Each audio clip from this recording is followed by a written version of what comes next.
Hi, I'm Jennifer Licate. I'm the author of Am I Weird? And I'm so excited it's coming out January 12th, and I'm excited to do a reading of the book with you here today. Chapter 2, This Feels Mean. So here's an illustration of Eva thinking about what she should do. She's remembering some things from her past that will get brought up soon. Chapter 2, This Feels Mean. That evening, I thought a lot about my situation. Should I keep trying with the other girls? Maybe if I'm not trying so hard to be friends with them, it won't hurt so bad when I'm not included. It hurts my feelings when they ignore me. I feel embarrassed when I say something and they act like they didn't hear me. Maybe I'd feel better if I separated myself from them. Of course, I'll still be nice if they say hi or start talking to me. But I won't try so hard. They probably won't even notice. Then I thought about separating myself from Jasmine, who's in that group of girls. I don't want to ignore her. Jasmine lives on my street and our moms are friends. We were best friends when we were little.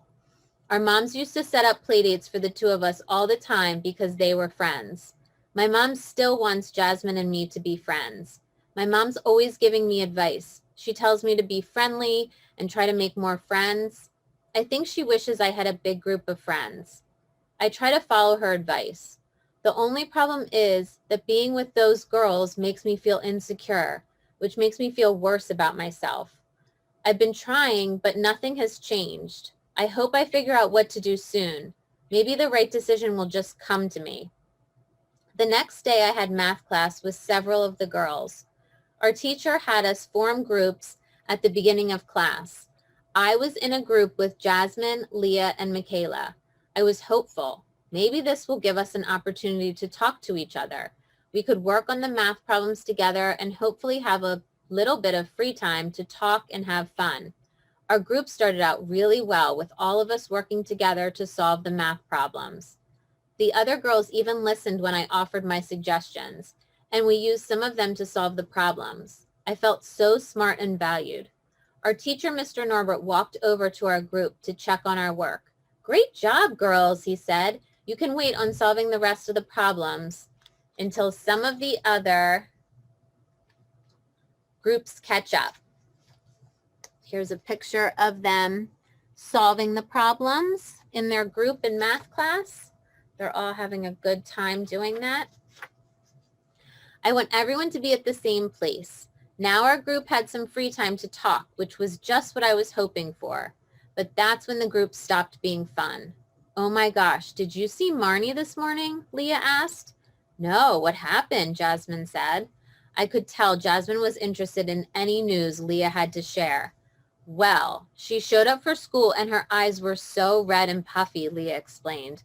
Oh my gosh, I wonder what happened. Do you think she was crying? Michaela asked, probing for more information. I don't know, but it seems like Marnie hasn't been hanging out with Jade lately, Leah responded. Do you think they got into a fight? Maybe she's upset about that, or maybe she got into a fight with her mom before school. Here's the girls chatting after they're done with the math problems. You can see Leah or Eva's expression has changed from earlier in the group work. Her mom seems kind of mean, Michaela suggested. Well, who knows? But she didn't come into school crying for no reason, Leah added. I'm friends with Marnie. I'll try to figure out what's going on, Jasmine said. Well, tell us when you find out, Leah said. I definitely will, Jasmine replied. All the girls smirked. I guess I'm the only one who didn't think it was such a big deal. And the girls talking about Marnie like that seemed mean to me.